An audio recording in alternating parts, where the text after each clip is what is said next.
Welcome to Leadership Luminaries Lounge with Kerry Bass and Peggy O'Neill, a podcast about the connection of leadership, philosophy, practice, and impact on society.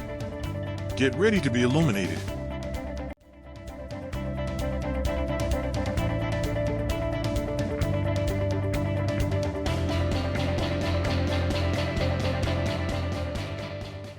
Welcome to the Leadership Luminaries Lounge. I'm Peggy O'Neill, and I'm here with my colleague, Kerry Bass.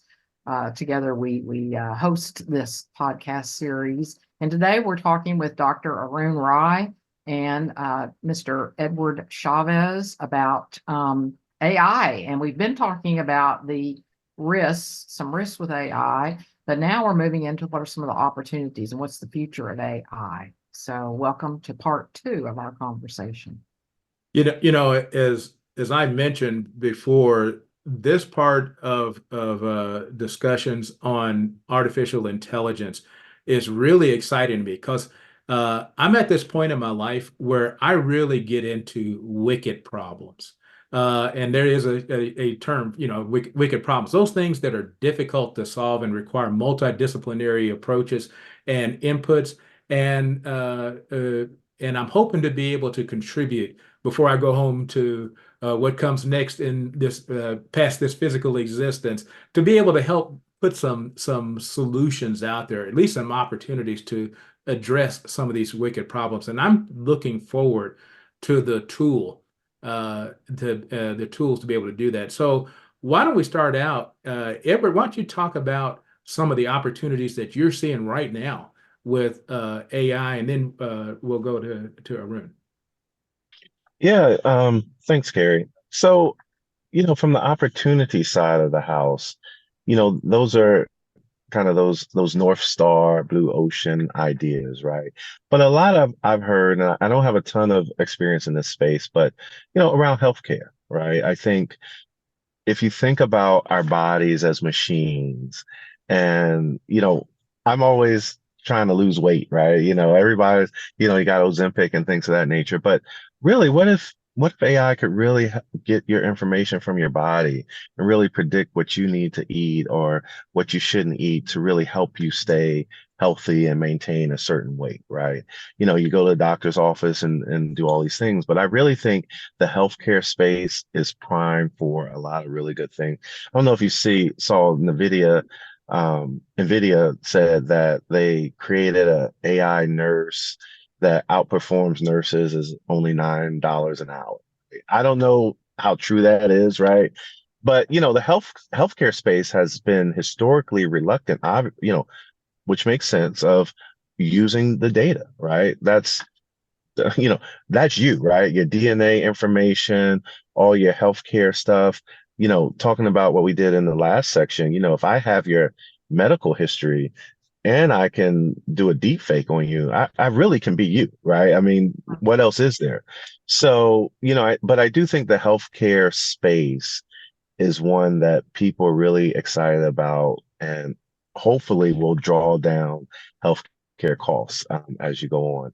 I think I mentioned this earlier. I think climate is another big area. All these countries are making these pledges to reduce the carbon input. The US is really going behind EVs and things of that nature. But again, where are the simulations and scenarios that really show what we do and what the future looks like? I mean, that's the big thing about simulations and AI is the data, right? I mean, the world is such a vast space with so many variables that it's just hard to recreate on a computer. But what if AI could do more of the prediction in that space, really, and say, if we did this and the other countries did these things, this would really be a, significant impact to what happens to us. And I think the other thing for me is really around education, right? I think, in this country, you see a lot of challenges of, young kids who are going to school and really trying to figure out how do we get them not just at grade level, but to excel, right? And I know some companies out there are trying to have AI tutors and things that work along. But, my wife's a therapist, and, the learning style is just so different, right? We tend to teach, a big group of people in a certain way, but learning styles make a big difference. And so what if you could have an AI, tutor or partner that says, Ed learns this way, Kerry learns this way, Peggy learns this way, and really predicts the way to move forward with you. So I think it's a lot of exciting stuff for the future. I'm really excited about. And then, the one last thing is I don't think, I know maybe in the short term, people may be worried about jobs and employment. I think this opens up more jobs and more things that we haven't even thought about. Like we talked about in the last section, that next level thought. Well, it requires next level jobs and people to do next level things with AI. So I think it's a really exciting space that the future will be great. I'm glad you touched on that medical part there too, because uh, us people that were engineers, I'm sure we are very, very lousy patients because we go back behind the doctors, and yeah, I Yep, know yep, some about systems, and I don't necessarily agree with your diet. yep, exactly, exactly. Arun, what do you see it as some great opportunities out there? I think, if you think about a lot of critical domains, application domains that we have today, as Ed mentioned, there's healthcare, there's education, there's innovation and entrepreneurship. Yep, And in these domains, we have pockets of excellence, but we also have vast deserts and challenges and inequities and disparities, some of which are reproduced because of very deep structural reasons in society.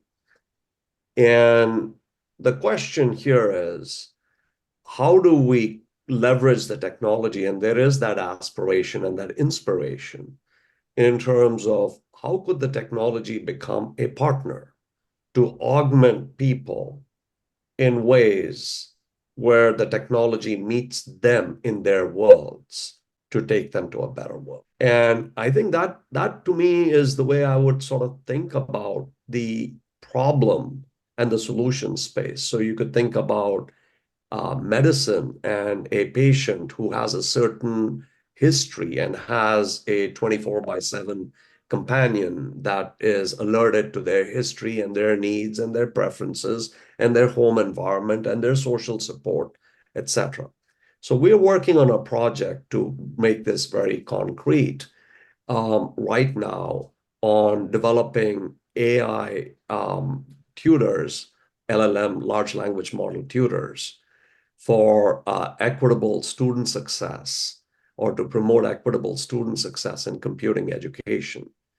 This is a problem space that is deep in that we have significant inequities in terms of the types of resources students might have access to support them in their educational journeys, right from completing an application form to getting the support to complete an assignment or prepare for a quiz or to, debug a program or to create a new program.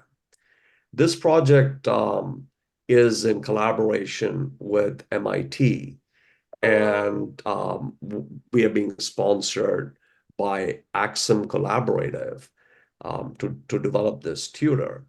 And we're also going to be testing this tutor as we go through the process of first co-designing it and developing it all in community colleges and HBCUs and minority serving R1 institutions like Georgia State University. I mean, we have a very diverse student body, and we're going to be looking at it in terms of how it works with students differently at MIT compared to Georgia State, compared to QCC as a community college to HBCUs, and we're going to learn a lot through the process.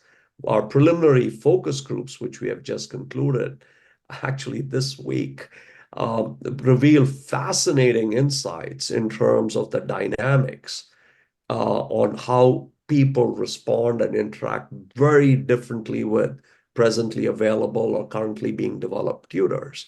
So I think understanding the variations that are there around how do you configure a persona for a student. Somebody may not want to be listening to English or whatever else tutoring in Queen Elizabeth's written English, but might want to listen to it in terms of a format and a tone that's understandable to them. And when I say that, these options in terms of deep alignment, in terms of making um, the tutor not only align with the individual, but also proactive in engaging with that individual, motivating that individual, not overdoing empathy to a point that it looks artificial. That was one of the things that came up. It's like sometimes you can have these computers that are just keep saying, great job. And you're like, well, I didn't do a great job. Stop saying that. So it just looks fake. It's fake empathy, and that puts off people.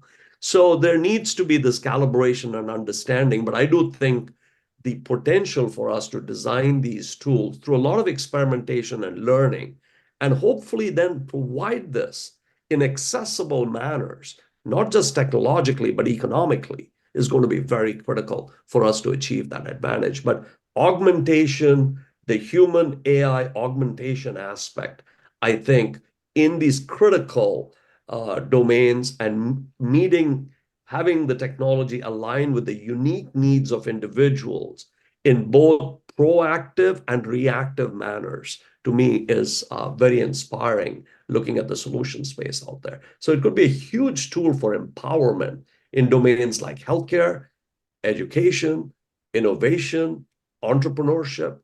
And, I think the prospects are pretty compelling out there. Would you say more about the opportunities in entrepreneurship? What you're referencing?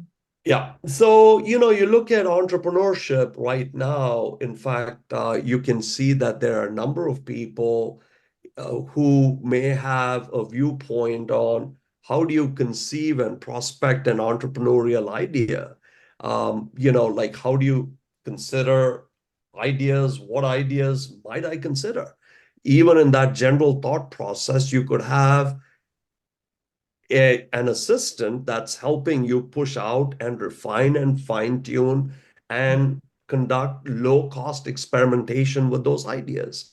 How would I pitch this? So essentially having the notion around different types of pitches that could be formulated, a pitch of 30-second pitch, an elevator pitch, this type of pitch, that type of pitch. You work with these LLM agents to help you figure out how to do certain tasks and actions in effective ways so that the possibility space is not only opened out, but you have a partner in effective execution that you're able to work through to figure things out and navigate the uncertainties. That sort of becomes fairly critical. And an LLM agent might make suggestions in terms of, have you considered talking to X type of person given the issue that you have? So it can also be predictive to help fill the gaps in networks that people have, because networks become our social networks, and other networks become huge sources of advantage or disadvantage. So if I know that through talking with Ed, I might have access to someone who gives me critical knowledge from a data science perspective, then I'm pointed in the right direction. So just sort of looking at, those types of things, right, Peggy, which is how do I think about the space in which I'm working? How do I engage in low cost experimentation? What might be types of pitches that I could make? What are the gaps in my social networks and how might I start fixing them? You can have the LLM agent of some sort essentially helping individuals in this journey. I was going to say I was really amazed in the doctoral program, Arun, when you told the class that you wanted us to utilize the AI tools, not rely on them, but use them to get different ways of discussing and talking about the research topics that we were looking at. Yeah. Kerry, I'm glad you brought that up. Right now, my own sense is, there was a point when we were telling people don't use calculators. And that's not the point, to Ed's point, right? I mean, we have to go to the next level to use calculators to do things that we haven't done in the past. Yeah. Rather than saying you must, yes, we understand this, but we understand computation, but not every task must be manually computed at that point. So the question is again, how do our students in a learning process or researchers in a research process navigate and use these tools responsibly? I do want to bring up the notion of responsibility and ethics, because without that, this conversation is incomplete. Because at the end of the day, how technology is interfacing with us as people is going to be a function of our values and choices.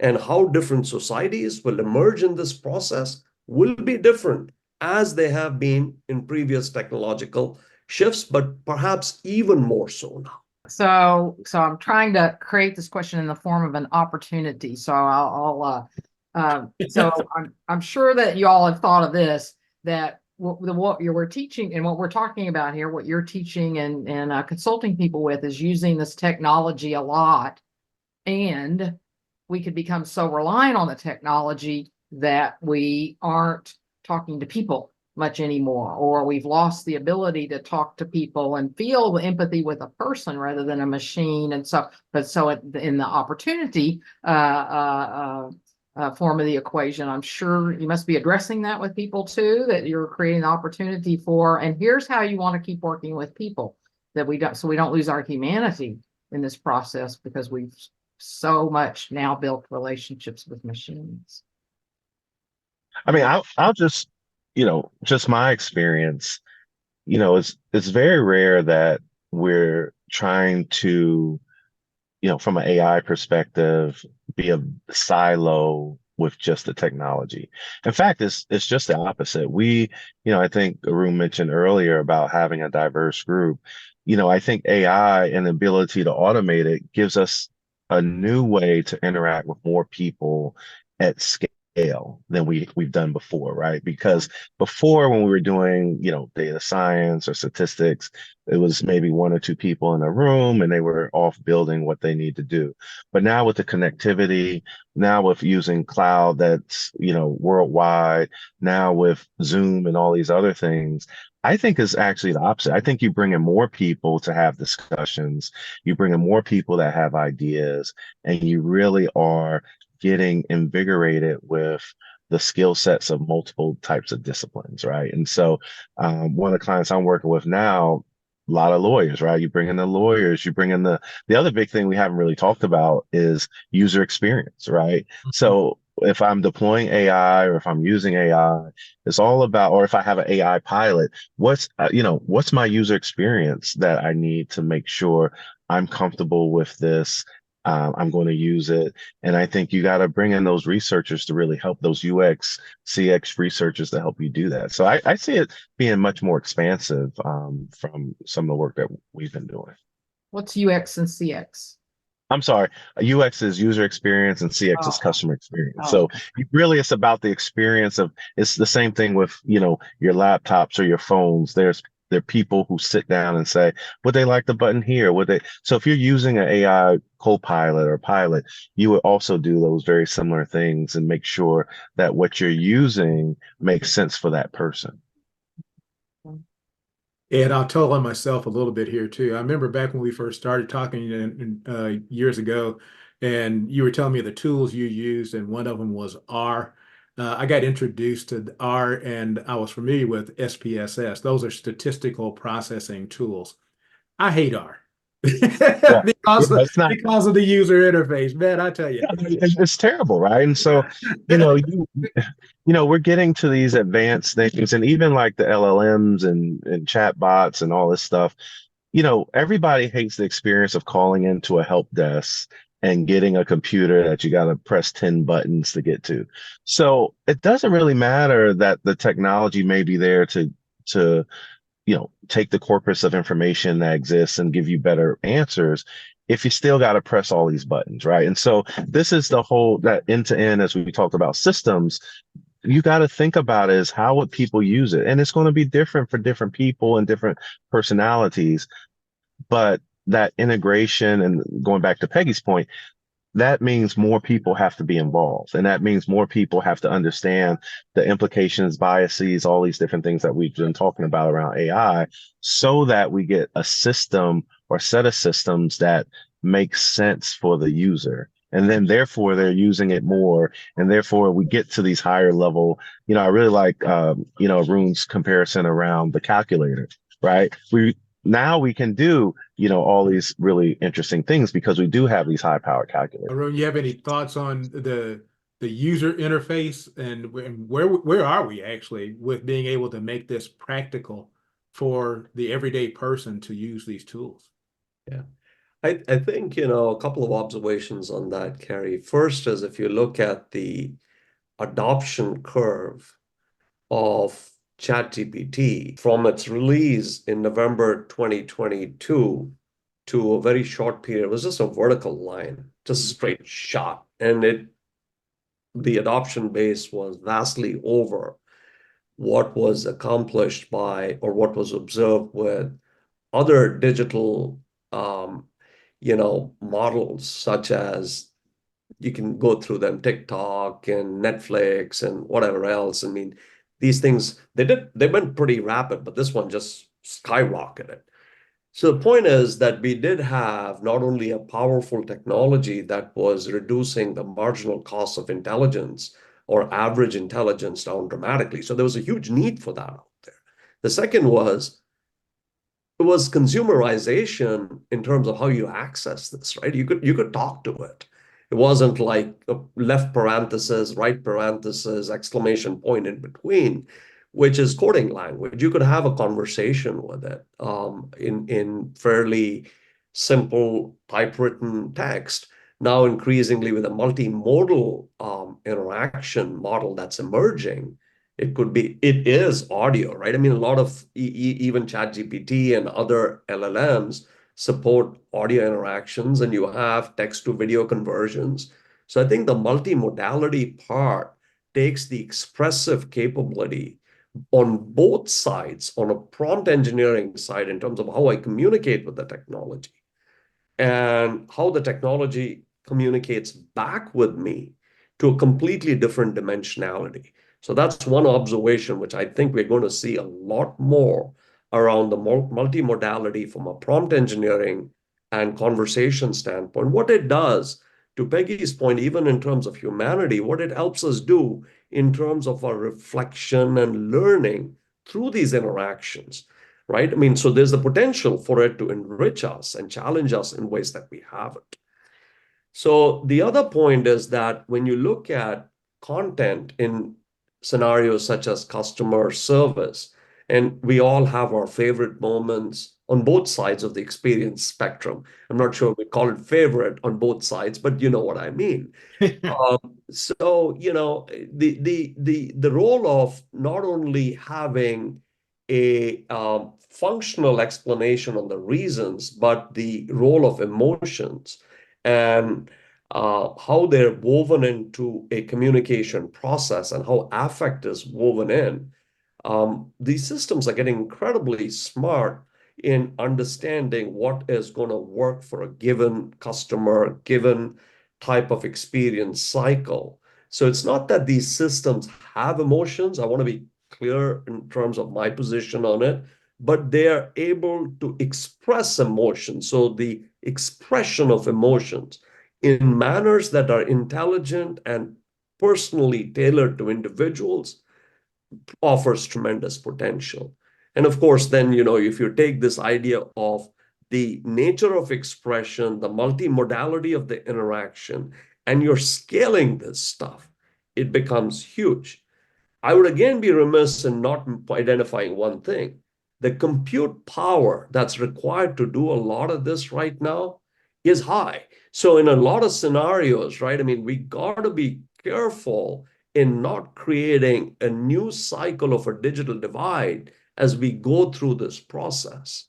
So I do want to sort of raise that issue and also raise the issue that in training these large language models with trillion and some parameters, there are environmental implications that are there of these things. So there are broader social costs that, and critical ones that have to be considered as we have policy and, workforce and, citizen development that is considered as part of the equation. So tremendous potential in terms of what it may do to us, but we also got to safeguard societal interests and costs in manners that would align with our values. One of the things, and as we get ready to kind of wrap this up there too, I was looking at an article just recently. They were saying that the electricity required for these cloud installations of ingesting a lot of these large language models and that sort of thing is as it starts to scale really gets to be pretty astronomical. And I'm thinking in terms of like those Bitcoin miners, where basically they have to have a power plant hooked to the computer to be able to manage the compute power to be able to manage those tasks.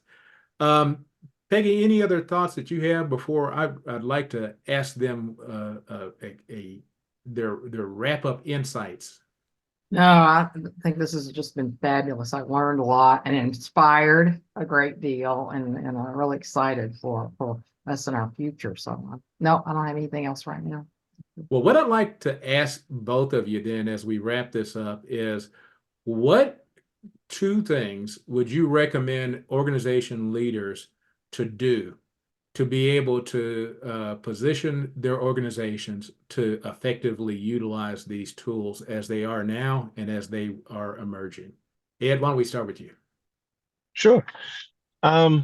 Great question. I think the first, and I harp on it a little bit because of the work that I do, but I think if you're a leader in an organization, especially if you're not, from a technical background, really understand the end-to-end process to build and or deploy these models, right? You don't have to be an expert in, LLMs or, neural networks or anything like that, but sit down with your technical teams, really understand how you would do it, and what are some of those pitfalls that you need to think about as a leader. So when you start saying, hey, let's do this, let's do that, you're thinking from an end-to-end, viewpoint, and you're really challenging that team about, issues and things that may come up to be successful. I think the second thing is just to embrace the change with your organization. We haven't talked a lot about this, but there's, the whole upskilling situation that really has to happen in this, I think, in this space, right? And, and I think as we've mentioned, a diverse set of team members is what really makes this go. So what does that mean from an upskilling perspective, right? How do you get someone who maybe not technical to, again, understand some of the technologies, but really the technical person, how do you get them to understand, I mentioned earlier, some of the customer experience, user experience, the biases and things that we talked about.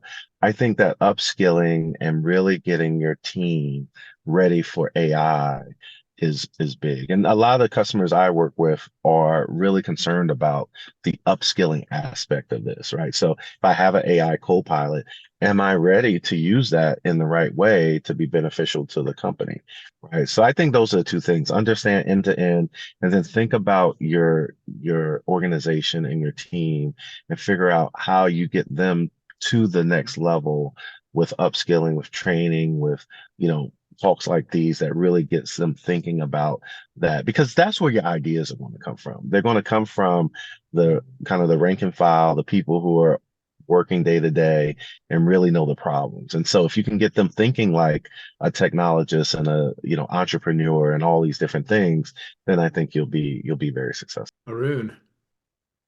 Kerry, my thoughts on this, I would say that first, organizations would benefit greatly by promoting AI literacy of their employees. So this sort of aligns well with Ed's observation as well around, building that awareness and what AI literacy means for a different for different functions, what it means for different types of roles could differ, but I think a baseline common understanding of AI literacy needs to be part of an ongoing conversation in an organization, not once and done, because the technology is moving. So, for example, there might be coffee breaks. You could have invited speakers. You could have sessions such as this. You have opportunities for people just to ask questions, hang out with each other, not just talk to ChatGPT about these questions, but Yeah. talk to each other.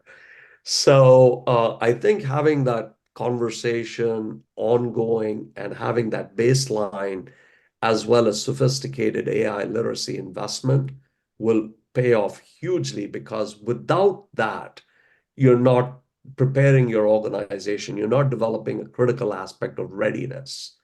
So I think another aspect related to that is, what does readiness look like?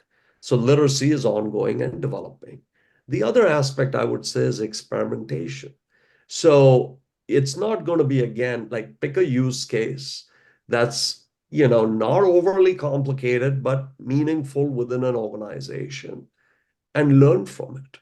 So at the end of the day, you're able to learn in terms of the manifestation of risks, how those are identified, what are the productivity measures, what is the human AI augmentation relationship at different points, what skills may be automated away, what steps may be automated away, where might augmentation happen, what are the new skills that are required. So to this point, that when we are looking at the relationship between technology and people and process, I think having the question around, through experimentation, learning and developing insights around the triad of automation, augmentation, and creation of new skills will become important. What skills could be automated?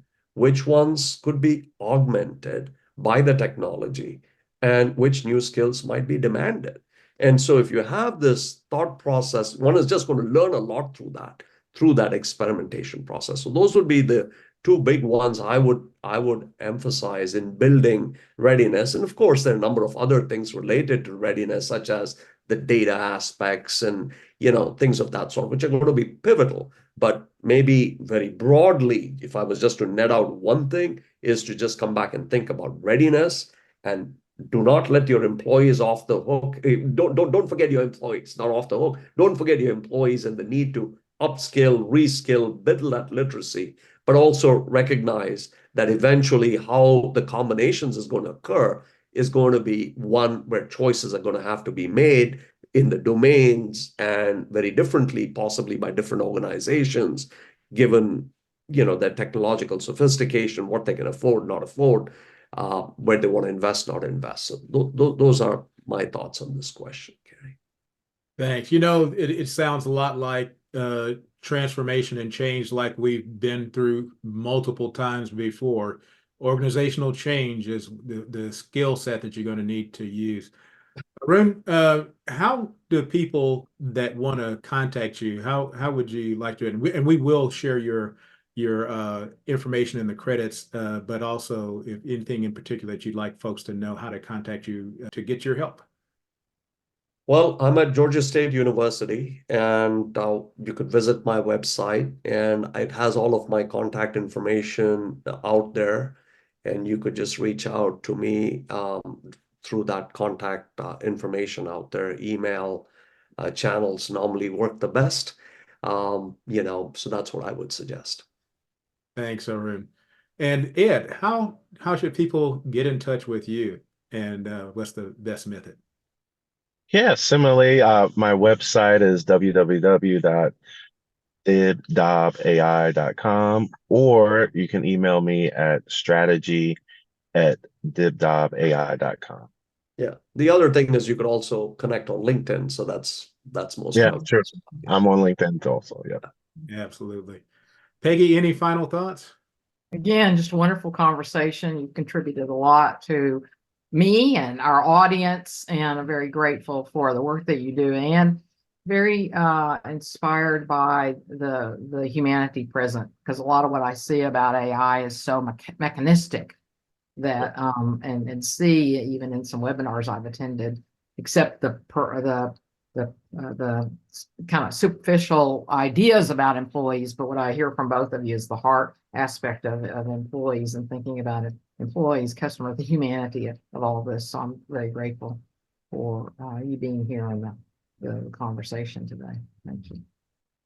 Dr. Rai, Mr. Chavis, thank you for being our guest here in the Luminaries Lounge. And for those of you that are going to watch this later, thanks for once again hanging out with us in the lounge. Look forward to talking with you again soon.